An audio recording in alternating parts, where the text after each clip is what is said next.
today we'll be starting with the 5th chapter in psychology, that is cognitive process. So as I told you, cognitive process is everything related to your brain, your thinking process, your memory, your imagination, everything, okay, logical thinking, how do you process information. So all these things which are the activities of the brain is termed as cognitive process. In the first chapter, we have already been informed that modern psychology studies human behavior and mental process in scientific manner. So first chapter we already did how psychology is a subject of science and how human being and mental process, both of them should be studied in a scientific method. There are two types of behavior, overt behavior and covert behavior. So mainly there are two types of behavior, overt and covert behavior. Overt behavior is that type of behavior which can directly be observed by other people. For example, running, cycling, laughing, walking, etc. So overt behavior is that behavior which other people can notice. Remember O. Other people can notice that behavior of yours. That is why it is called as overt behavior. For example, running, cycling, laughing, all those things, okay?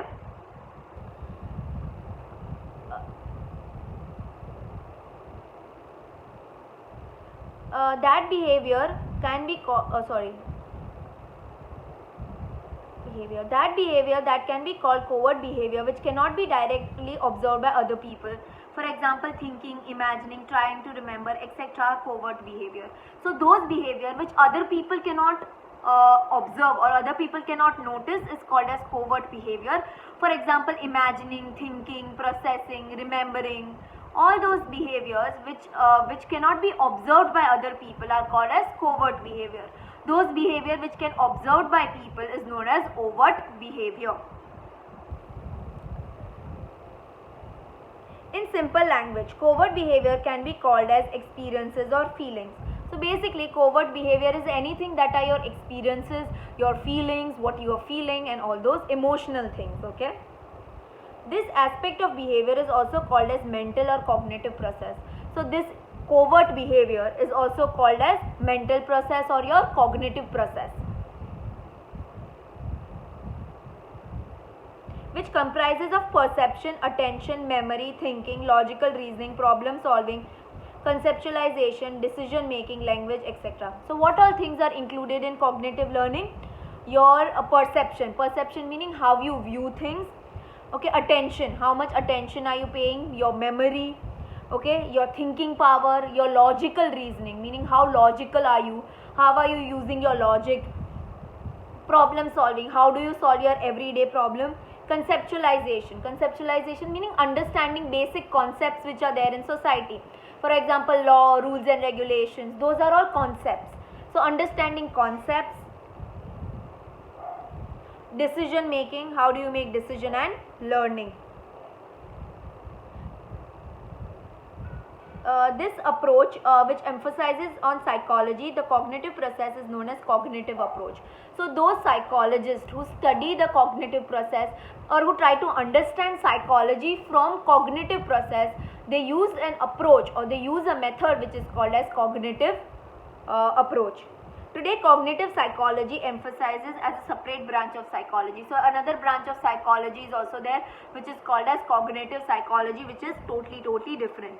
When we glance at the origin and the development of modern psychology, when structuralism and functionalism have laid emphasis on mental process like sensation and imaginary, whereas B.B. Watson, who was a behavioral opposed it and said psychology is not related to mind or mental process, but it studies only behavior. So a lot of people are there who fight over the matter whether psychology is only related to behavior which you show or is psychology related to the mental process that you are going through. So a lot of psychologists say that psychology should only be studied based on the behavior you show, okay? But there are a lot of psychologists who say that no, you should also study those behavior which are there in a person which the person does not show it to us, okay?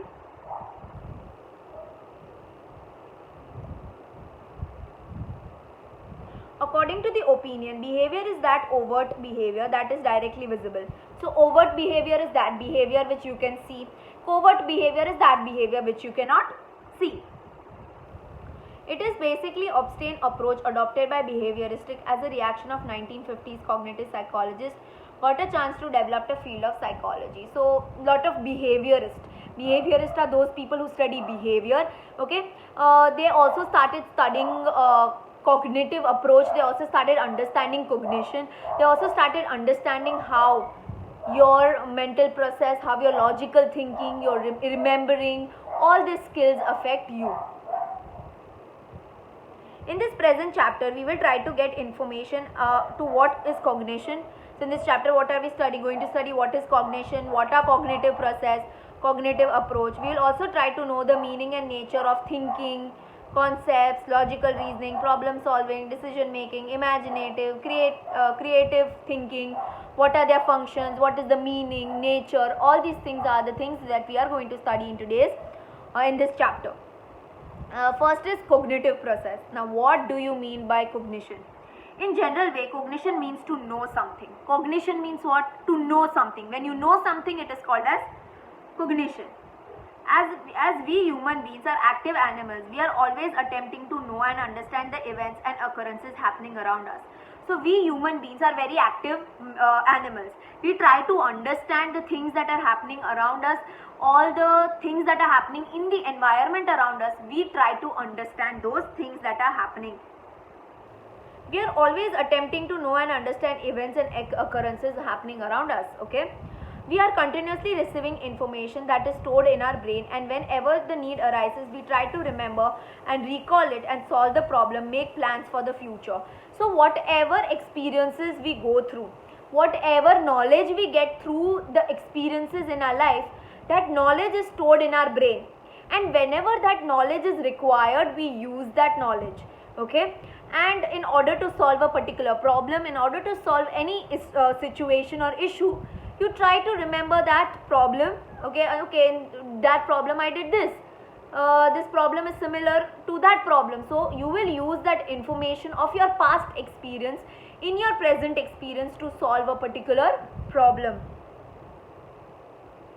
According to Atkinson and Atkinson, Smith and Hilgert, the definition of cognitive is: cognition is related to mental process like information processing, memory and perception that helps an individual to obtain knowledge, solve problems, make plans for the future. So the psychologists have defined cognition as something that is related to your mental process. Through the mental process you get information, and through that information the information gets stored in your memory. This information that gets stored in your memory, it helps you in perception. Perception એટલે how you view things. Based on your knowledge, based on your information, you look at the world around you. The way your parents look at the world and the way you look at the world is totally different. The way you have approach towards things, the way you look at things is totally different from the way your parents look at things. So that's what they are saying. The information gets processed in your brain, and the information that gets processed in your brain, you look at the world, you look at the situation based on that information that is available to you. Based on these information also you make plans about future, you adjust according to the information that is available to you. In this way, we can say cognition is a method used to interpret information, analyze of the same, as well as remembering using the information. So cognition is something in which you interpret or you understand a particular information, you analyze or you judge a particular information, and that particular information is then stored in your brain. We'll try to understand this cognitive process with the help of an example. Suppose during an election you are watching a leader of a political party giving a speech on television. From the beginning, you may also be having information about this leader and his party through social debates, discussion, newspaper and other mediums of communication. You may also be acquainted with the party's other volunteers, workers, leaders working in certain extent. In the principle, you may also be in the agreement with the policies of the party, but you may not like the functioning of certain leaders who are leading the party. In his speech, the leader makes an appeal that we should vote keeping in mind both development and creation of the nation, and then select his party. Now the question arises whether you would select his party by giving your vote or take decision. It is necessary to process the earlier information that you may have the information that you obtained through speech. You need to integrate both the information and only come to the decision. So what happens here, they have given you an example that suppose let us say there is a particular political party, you like that political party, and that political party leader is giving a speech on television. You are hearing his speech, you are hearing all the things that he is saying and all those things.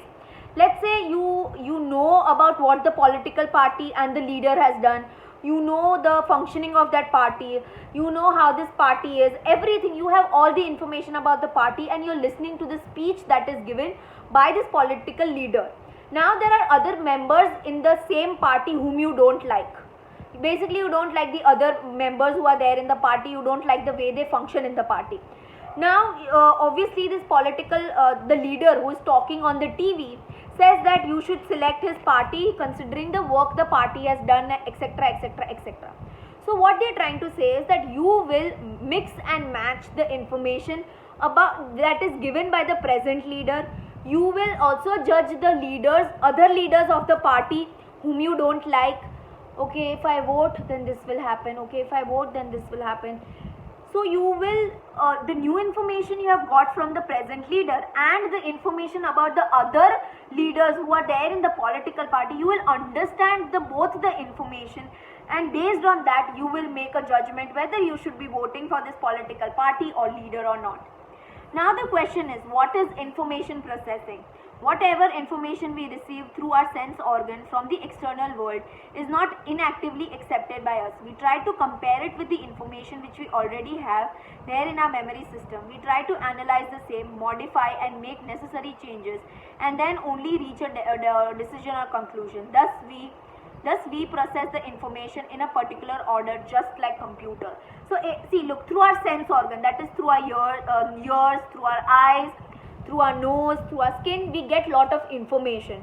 Okay, now that information is એવું નથી કે information બધી store થઈ જશે brainમાં. No, the information which is there in the past, the information that you have received in the present, you compare both the information, you remove certain things out, accept certain things out, and based on this you make certain decisions in your life. એવું તો નથી કે instant decision તમે લઈ લો. No, you compare it with your past, you compare it with your present, and then you make certain decisions that are required to be taken.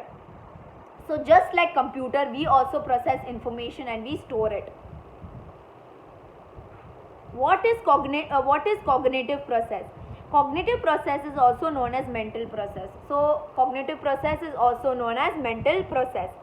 It is our conscious and unconscious mental states which cannot be seen, but one can get an idea by observing a person's behavior, that is overt behavior.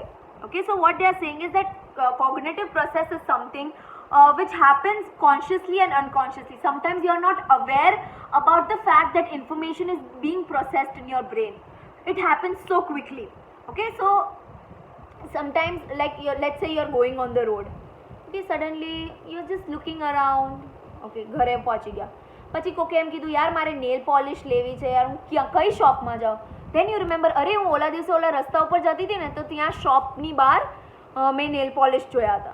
So a point of time પર you didn't realize that શોપમાં nail polish મળે છે, એ information તમારી બ્રેનમાં process થઈ ગઈ છે. So sometimes this information processing happens consciously. Consciously meaning sometimes you are aware about it, sometimes it is unconscious. Unconscious meaning sometimes you are not aware about it. Okay, but both the time the information gets processed. Now they are saying that a person's behavior can be observed, or overt behavior. Okay, overt behavior is something which you can observe. Okay, especially when psychologists are studying, they look at this overt behavior. According to Sandtalk, cognitive process are those which are intimately related to our thoughts, feelings, needs experienced by everyone, though cannot directly be observed. So according to Sandtalk, he said that cognitive process is that information that is related to your thoughts, that are related to your feelings, your emotions and all those things. Now cognitive process is something which you cannot observe directly. Like it's not an overt behavior which you can observe directly. So what they are trying to say is that cognitive process is that which cannot be observed directly.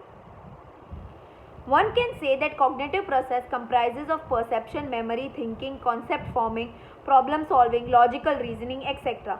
They are personal experiences of individual and cannot be directly observed, but it can be inferred through the overt behavior shown by the person. So now what they are saying, that cognitive process are something that is related to your logical thinking, memory, understanding, learning, okay, your thoughts, your process. All these things are included in your cognitive process. Now cognitive process is something which cannot be observed directly, but sometimes cognitive process can be seen through overt behavior. So કોક વાર લોકો પોતાની thoughts અને feelings પોતાના બિહેવિયરના through પોર્ટ્રે કરે. સો એ વસ્તુને અગર તમે study કરો તો કદાચ તમને કોગ્નેટિવ પ્રોસેસ શું છે એ ખબર પડે, but directly you cannot observe a cognitive process. Now with the help of example, we will explain the difference between behavior and cognitive or mental process. So now they have given you an example through which you will be able to understand what is the difference between cognition and what is the difference between behavior. Suppose a young man is playing cricket, a child is crying and a college student is riding a bike. All these three activities can directly be observed and thus can be called as anybody's individual's behavior, visible behavior. Let's say a cricketer is playing a game, a child is crying and a college student is going by a bike. This is a behavior which you can observe directly. Now suppose a young man is thinking of going to play a cricket. A mother is sad because the child is going away from her, and a young man is remembering the happiness he got from riding a bike. Then these three examples is the cognitive or mental process. Because of that, they are thinking, not directly visible. Now suppose the young man is thinking of going and playing the cricket. Let's say the child is crying because he doesn't want to go to school and because he doesn't want to leave the mother. And the young man is remembering his happy days and is riding the bike. So all these things you cannot observe directly. You cannot see it. It's something that is going on in their brain. So that is why it is called as cognitive process.